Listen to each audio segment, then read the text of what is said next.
Colonel Meirdan, bonjour, Boker Tov. Boker Tov, merci d'être avec nous ce matin. Nous vous avons sollicité parce que, il faut bien avouer que ces derniers jours, nous avons été témoins d'une activité, on va dire, sécuritaire plus importante qu'à l'habitude. On a remarqué hier, dans la nuit de mercredi à jeudi, cette intrusion d'un terroriste du Hamas à l'intérieur du territoire israélien. Il a blessé plusieurs soldats de la brigade Golani qui étaient en patrouille le long de la frontière entre Israël et la bande de Gaza.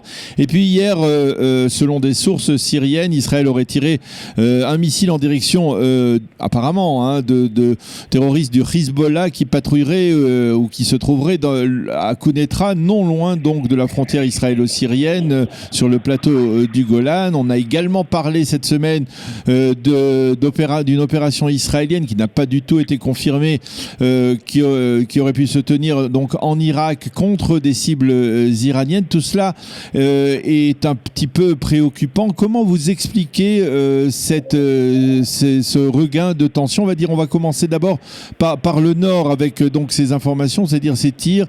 Est-ce que cela signifie qu'il y a une présence plus forte, plus puissante de terroristes du Hezbollah, c'est-à-dire le bras avancé de l'Iran en Syrie, tout proche de la frontière israélo-syrienne? D'abord, on sait que depuis plusieurs mois, années, il y a une activité du côté syrien très très intense. Et ce qu'on est témoin ces derniers jours, c'est que l'activité est plus découverte. Mais je vous rappelle ce qui a été dit par Eisenkot, par Kochavi, qui n'arrêtait pas d'insinuer que des milliers d'activités se passent entre Israël et la région,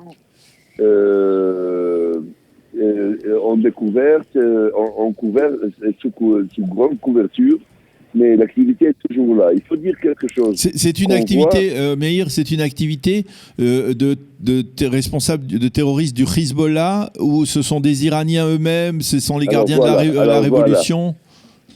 Alors voilà, je crois qu'on est témoin ces derniers temps de prise de relève par le Hezbollah, de fait que les Iraniens se sont éloignés.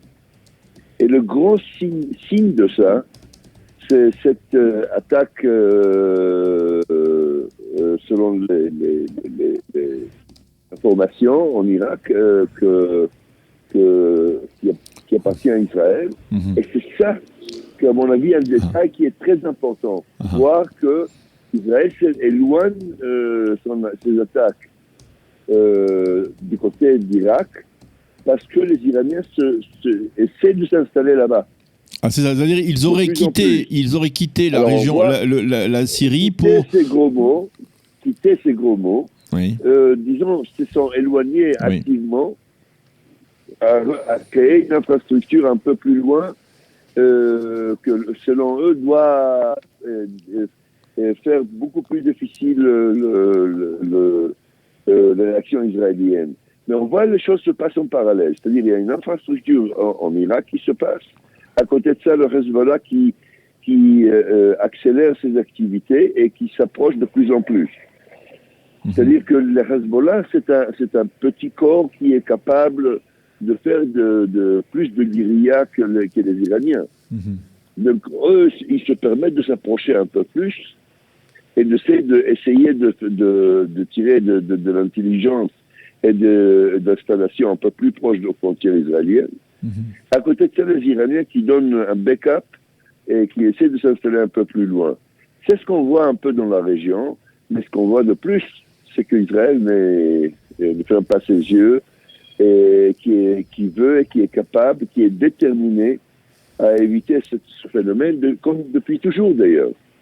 Ok? Et si on passe un peu à Gaza, rien n'est nouveau. Vous savez, cette frontière permet de temps en temps une petite erreur, et entre guillemets, bien sûr. Ça peut On a être du dramatique. mal, Meir, on a vraiment du mal à comprendre comment à Gaza, avec toutes les mesures de protection qui existent, avec cette frontière électronique, avec tous les moyens électroniques dont l'État d'Israël dispose et de Tsahal dispose, comment un terroriste peut tout simplement Je parvenir crois à qu'on est passer, très- même lorsqu'il est en plus armé?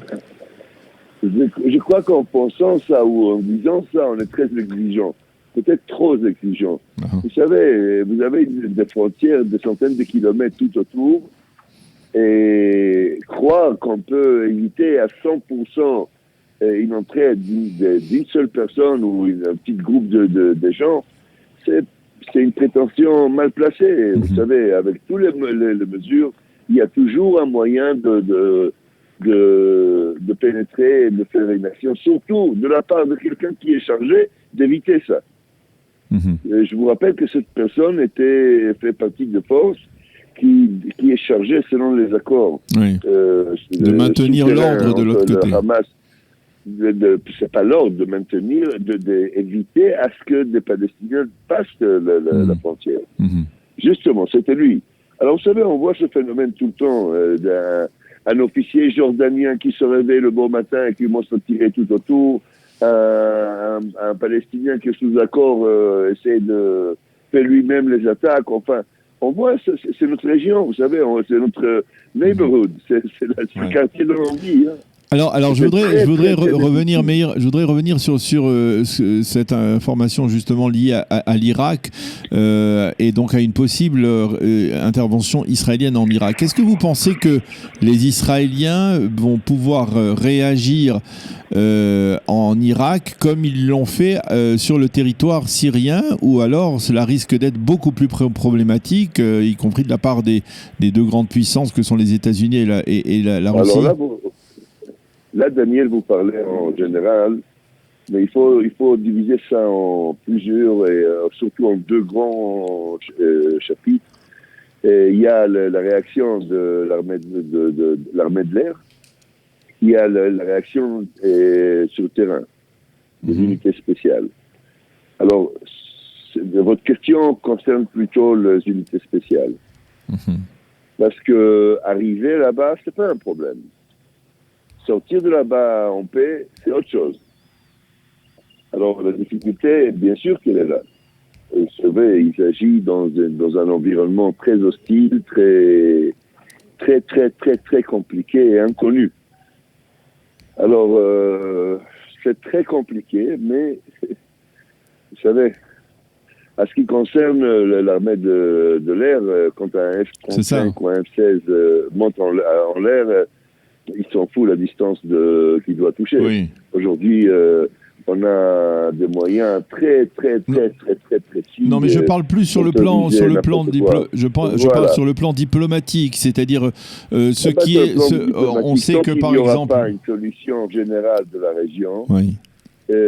Tant que les forces dans la région voient la solution de leur complexe interne de s'attaquer à Israël, tant que cette logique tordue continue, eh ben on est dans un problème et on doit réagir. Il n'y a rien à faire. Vous pensez que par exemple Vladimir, qui n'a rien à voir avec nous. Oui, mais Vladimir Poutine, vous pensez qu'il peut tolérer une présence, le même type d'attaque israélienne sur le sol irakien, comme il l'a toléré? D'abord, qu'est-ce qu'il a à voir en Irak? Oui. Qu'est-ce qu'il a à voir en Irak, tout d'abord? Deuxièmement, tolérer ou pas tolérer, nous sommes là pour défendre notre pays, vous savez, et avec tout le respect qu'on a envers Poutine, quand il s'agissait de la Syrie, là où il est, avec ses forces, avec ses avions, avec tout le monde, Israël a fait ce qu'il devait faire.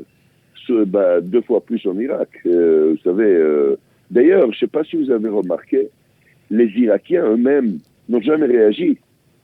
Et je peux vous dire que il y a des sources qui disent précisément qu'ils sont très enchantés, très contents. Qu'enfin il y a quelqu'un qui agit et qui essaie d'éviter l'intervention iranienne en Irak. Bon, on n'est pas là pour nettoyer leur salade, mais il y a un grand problème entre Iran et Irak depuis des années. Un problème que les Iraniens en profitent du désarroi en Irak et qui font n'importe quoi en Irak. Vous savez, ils sont très, très, très humiliés, les Irakiens. Alors, je peux vous dire que les Irakiens n'étaient pas déçus de cette intervention.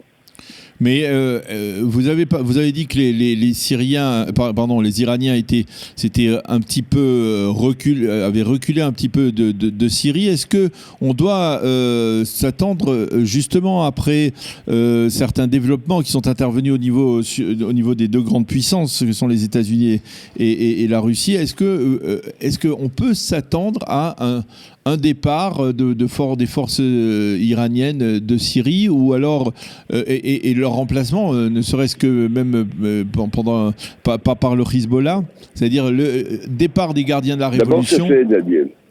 D'abord, c'est fait. C'est fait. C'est là. L'infrastructure iranienne en Syrie est plus ou moins détruite depuis un moment.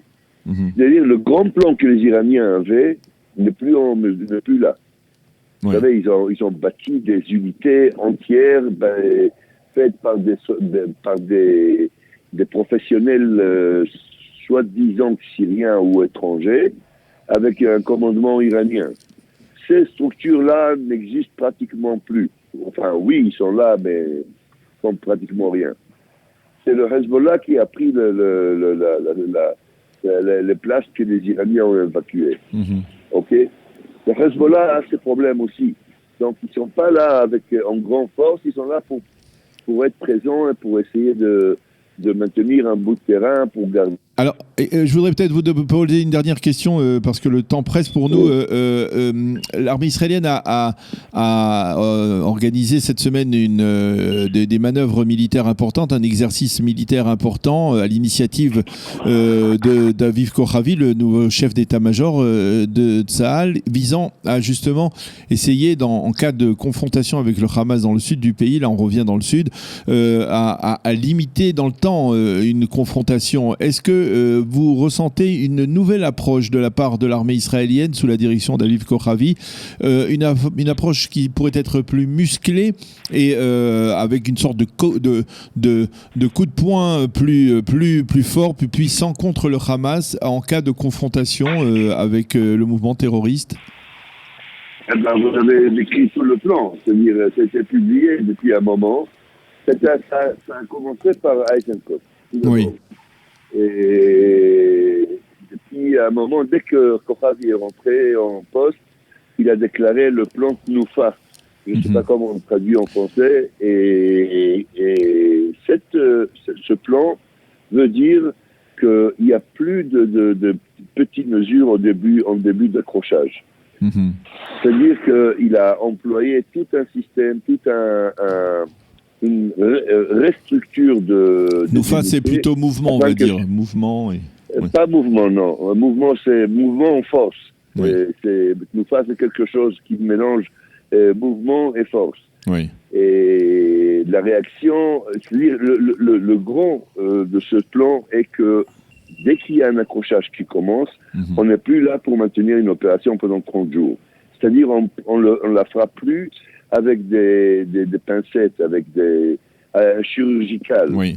Mais une grande attaque qui ne prend pas en considération trop de choses, mais la seule chose qu'elle prend en considération, c'est d'arrêter tout de suite et faire en sorte à ce que le résultat soit très clair. On est là, on a gagné, mot gagné c'est un peu trop, mais on est là, mais on a fait on a donné un grand coup. Maintenant, c'est beaucoup plus actif côté nord que côté sud. À Gaza, ça aura beaucoup plus de difficultés d'arriver à cela, alors qu'au Liban, c'est autre chose. Et c'est la même approche au sud et dans le nord. Éloigner toutes les possibilités très très loin, au plus vite possible, peu importe le prix que ça coûte. Et c'est très très prétentieux ce plan, mais voilà, on les voit s'entraîner là-dessus. Eh bien, Meir Dan, merci beaucoup d'avoir accepté de commenter donc ces derniers développements sur le plan sécuritaire dans le sud et dans le nord du pays. Merci d'avoir été avec nous et à bientôt. Shabbat Shalom.